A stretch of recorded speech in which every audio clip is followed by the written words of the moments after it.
Assalamualaikum warahmatullahi wabarakatuh. Perkenalkan, nama saya Tiara Rahmasari dengan NIM 21106111284. Saya dari kelas B dengan mata kuliah Hukum Pembangunan Berkelanjutan. Di sini saya akan menjelaskan mengenai peranan hukum dalam mengimplementasikan tujuan pembangunan berkelanjutan. Sebelum itu saya akan menjelaskan mengenai peranan hukum terlebih dahulu. Hukum berperan penting dalam implementasi tujuan pembangunan berkelanjutan atau SDGs. Hukum dapat menjadi instrumen untuk mendorong, mengatur, dan melindungi upaya pencapaian SDGs. Selanjutnya di sini yang pertama ada apa peranan hukum dalam mengimplementasikan tujuan pembangunan berkelanjutan? Jawaban saya, peranan hukum dalam mengimplementasikan tujuan pembangunan berkelanjutan adalah sangat penting. Hukum memiliki peran dalam mengatur, mengendalikan, dan memelihara lingkungan serta dalam menegakkan aturan-aturan yang berkaitan dengan pembangunan berkelanjutan. Hukum juga memiliki peran dalam mengatur aspek perencanaan, pemanfaatan, pengendalian, pemeliharaan, pengawasan, dan penegakan hukum terkait dengan lingkungan hidup. Selain itu, hukum juga berperan dalam mengatur asas-asas hukum yang terkandung di dalam pembangunan berwawasan lingkungan serta mengenai tujuan dan ruang lingkup mengenai pembangunan berwawasan lingkungan. Selanjutnya yang kedua di sini ada mengapa diperlukan kerangka hukum yang kuat untuk mendukung pelaksanaan tujuan pembangunan berkelanjutan. Jawaban saya, diperlukan kerangka hukum yang kuat untuk mendukung pelaksanaan tujuan pembangunan berkelanjutan. Ada beberapa alasan sebagai berikut. Yang pertama, menjaga keadilan. Yang kedua, mengatur hubungan antara pemangku dan pembiayaan. Yang ketiga, menjaga integritas. Yang keempat, ada meningkatkan confidence investor. Yang kelima, mengadakan hukum pada pelaku tujuan pembangunan berkelanjutan. Yang keenam, ada mengatur tanggung jawab pada penyelenggara pemilu.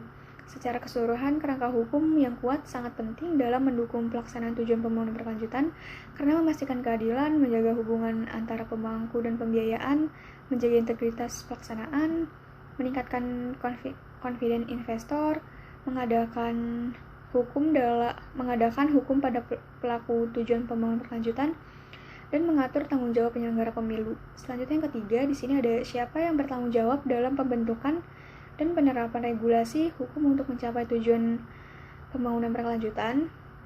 Jawaban saya, tanggung jawab utama dalam pembentukan dan penerapan regulasi hukum untuk mencapai tujuan pembangunan berkelanjutan adalah pemerintah Indonesia. Pelaksanaan tujuan pembangunan berkelanjutan memerlukan pembiayaan dan investasi yang memadai. Strategi pendanaan tujuan pembangunan berkelanjutan tidak dapat hanya bertumpu pada anggaran. Oleh karena itu, tuntutan tersebut menjadi penting bagi pemerintah Indonesia untuk menciptakan kerangka hukum yang kuat untuk mendukung pelaksanaan tujuan pembangunan berkelanjutan dan mencapai tujuan pembangunan berkelanjutan. Dalam konteks ini, peranan hukum sangat penting dalam mengimplementasikan tujuan pembangunan berkelanjutan karena hukum menjadi basis hukum bagi pelaksanaan dan kebijakan pemerintah dalam menjalankan tujuan pembangunan berkelanjutan. Hukum yang ditegakkan dan diperjuangkan oleh hukum harus mematuhi prinsip keadilan dan semangat serta tidak memandang status dan latar belakang. Hal ini akan memastikan bahwa pelaksanaan tujuan pembangunan berkelanjutan dilakukan secara berkelanjutan dan mencapai tujuan yang ditetapkan. Selanjutnya, yang keempat di sini ada kapan hukum perlu diimplementasikan untuk mendukung pencapaian tujuan pembangunan berkelanjutan. Jawaban saya, hukum perlu diimplementasikan untuk mendukung pencapaian tujuan pembangunan berkelanjutan karena hukum dapat menjadi kerangka kerja yang kuat untuk mengatur dan mengawasi pelaksanaan kebijakan dan program pembangunan berkelanjutan. Hukum juga dapat memberikan perlindungan hukum bagi masyarakat dan lingkungan hidup dari dampak negatif pembangunan yang tidak berkelanjutan. Selain itu, hukum juga dapat menjadi alat untuk menegakkan keadilan dan memastikan partisipasi masyarakat dalam proses pembangunan berkelanjutan. Oleh karena itu, diperlukan kerangka hukum yang kuat untuk mendukung pelaksanaan tujuan pembangunan berkelanjutan. Selanjutnya di sini ada di mana perlunya adaptasi hukum untuk memastikan keberlanjutan lingkungan dan sosial. Jawaban saya, perlunya adaptasi hukum untuk memastikan keberlanjutan lingkungan dan sosial, terutama terkait dengan perubahan iklim yang semakin terasa. Adaptasi hukum lingkungan yang komprehensif menjadi semakin penting dalam menghadapi tantangan ini. Hal ini mencakup peningkatan kebijakan perlindungan lingkungan, pengurangan emisi gas rumah kaca, dan pengelolaan sumber daya alam yang berkelanjutan.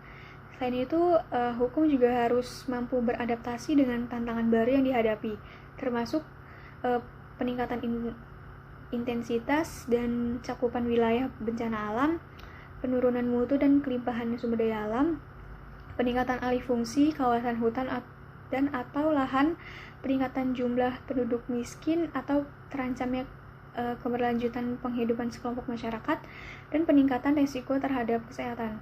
Oleh karena itu, adaptasi hukum lingkungan yang lebih baik untuk diperlukan untuk memastikan keberlanjutan lingkungan dan sosial. Selanjutnya yang terakhir di sini ada bagaimana sistem hukum dapat mengatur pemanfaatan sumber daya alami dalam menerapkan tujuan pembangunan berkelanjutan. Dalam konteks pemanfaatan sumber daya alam dalam menerapkan tujuan pembangunan berkelanjutan atau TPB, sistem hukum dapat mengatur hal tersebut melalui perundang-undangan yang mengatur tentang pengelolaan sumber daya alam, perlindungan lingkungan, dan tanggung jawab sosial perusahaan. Perpres nomor 111 tahun 2022 mengatur mengenai penerapan sasaran TPB nasional tahun 2024 yang mencakup aspek-aspek perlindungan hukum dan pengelolaan sumber daya alam. Selain itu, penerapan tanggung jawab sosial perusahaan juga menjadi bagian penting dalam mengatur pemanfaatan sumber daya alam secara berkelanjutan. Dengan demikian, sistem hukum dapat mengatur pemanfaatan sumber daya alam melalui regulasi yang mengatur pengelolaan sumber daya alam, perlindungan hukum, dan tanggung jawab sosial perusahaan. Sekian penjelasan dari saya, kurang lebihnya mohon maaf. Assalamualaikum warahmatullahi wabarakatuh.